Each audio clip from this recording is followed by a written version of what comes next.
everyone, welcome back to Joanne Tech Lover. I'm Joanne, and today I'll be doing an unboxing of this Phanteks PH-TC14S CPU Cooler. This is an air cooler, and I remember from a long time ago I did some unboxings of Phanteks coolers, and they were really impressive in just the sheer size of the heatsink, but this is a little different. Let's take a look at some of the box specs first, and this cooler is compatible with Intel LGA 2011, and that's 2011 V3 inclusive, as well as 115X, which stands for 1155, 1156, and 1150, as well as 1366 and 775 sockets. And it's also compatible with AMD FM1, FM2, AM3+, AM3, AM2+, and AM2 sockets. And you get a PH-F140HP PWM fan, which produces high static air pressure for direct and focused airflow, which is good for pushing air through tightly packed radiator fins.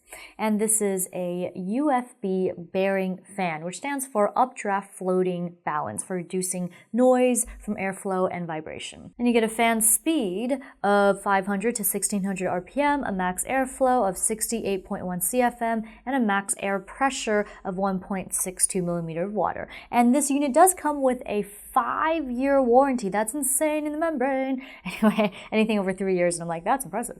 Alrighty, now let's flip over to this side.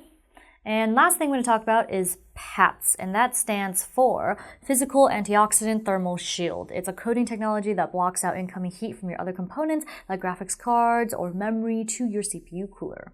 Here's everything that comes in the box, including the heatsink itself, which I'll go over in more detail in just a bit, but first let's take a look at the accessories. Of course, you get a install guide, very easy to follow, simple instructions, and in several different languages. I believe there's Chinese or Korean, as well as Russian maybe? Anyway, moving right along, you get an AMD set as well as an Intel set, and I love how they labeled it for you so you don't get confused as to what goes where. Of course, there's, a back plate for this, as well as mounting plates, studs, and other screws and whatnot. Now then, what's cool is that they've included for you some thermal paste, like, this kind of applicator, not in like little plastic baggie. But if you don't want to use theirs, you can of course go online and buy your own. And over here we have some wire fan clips. I'm not a huge fan of these because they're not the easiest to install, but it's not impossible. As well as inserts, plastic inserts that go into the fan so that you can include the wires. And this is, well, you get 2 of these rubber bars. They've already included 2 bars inside of the heatsink, but this is of course to help dampen noise from the vibrations and whatnot. And here is a closer look at the fan. And this is a, of course, 140 millimeter fan, like I mentioned earlier, the PH-F140HP PWM fan, and here is its 4-pin connector. And as you can tell on this side, they've already included 2 of the wire clips for you, which is great because if you're new to this and you have no idea what direction they go, you can at least follow this or take a picture of it and then install it on another fan, for example. Here's a closer look at the fan. You get 7 blades with Maelstrom Vortex Booster, which produces a downdraft vortex for better performance as well as low noise level. I'm going to go ahead and demo the fan installed to the cooler, attach the plastic inserts here, as well as the wire clips, and show you how it's done. So let's turn this baby around on this side. And you'll notice these holes here, there's like black, I believe, rubberized rings. Oh, that's awesome. Anyway, and go ahead and push the inserts through the bottom, and there will be a hole for the wire clips to slip through, and you can go ahead and twist these. That's what I do in order to make the hole match up with the wire ends. So let's go ahead and attach it. And remember, if it's awkward, if it looks and feels awkward, you're doing it right. Anyway, this will require a little bit of bendy action to get this going, so here we go.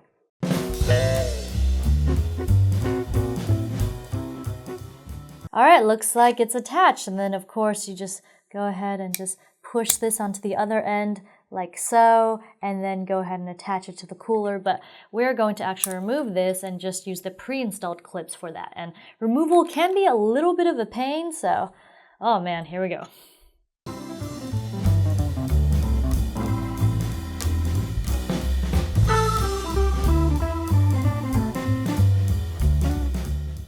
Alright, now that the other wire clip and inserts have been removed, let's go ahead and install the pre-installed ones onto the cooler. So just match it up and then go ahead and push the wire bits into the fin gaps on the cooler, and that's exactly how easy it is. And you know, sometimes maybe it won't want to go in exactly, but once you attach it, should be pretty solid, because I remember trying to remove it, not the easiest thing. But let me just quickly try it here. Oh, okay, that's not so bad. Anyway, but you'll probably, if you only have the one fan, of course, you'll want to install it in the center. As you can see, they've included the 2 rubber bars on here already. But of course, if you do the 3 fan setup, I'm sure if you buy the Phanteks fans, they'll include rubber bars. And you can go ahead and just stick the rubber bars on the fin strips right here. Here's a closer look at the cooler. This heatsink is designed to be slim. This is to avoid conflict with motherboard components like taller memory heatsinks. I know some of you have those. And it measures 105.1 millimeters or 4.1 inches on this edge, as well as 74 millimeters or 2.9 inches thick. And it is from the caps to the bottom, 155.5 millimeters or 6.1 inches tall. And this is, of course, without the fans. And the weight without the fans is 560 grams or 1.2 pounds. And let's turn this to this side again. As you can tell, this is a U-shaped heatsink with twin towers, and the design allows for mounting up to, once again, 3 PH-F140HP fans or 3 120mm fans for lots and lots of cooling. And I would have liked, you know, of course, a snap-on fan attachment, but since you're only doing this like once or twice, it's no big deal with the wires. The heat is dispersed through the aluminum fins for effective cooling, and I love how it's painted black. That's new to me, so as to blend in better with your other components. Now for a closer look at the copper base, it's nickel plated just like the copper heat pipes. I'm going to go ahead and peel back this film layer so you can take a look at that shiny base, because it's all about the base, not the base. Ha, just kidding. No, but anyway, try not to touch it. And I've noticed a little bit of smudging on there, so I'm going to go ahead and use some isopropyl alcohol to clean that up when I use this to install. I might use this for a build. I think this would be kind of awesome to show off an air-cooled build. Now then, let's take a closer look at the heat pipes.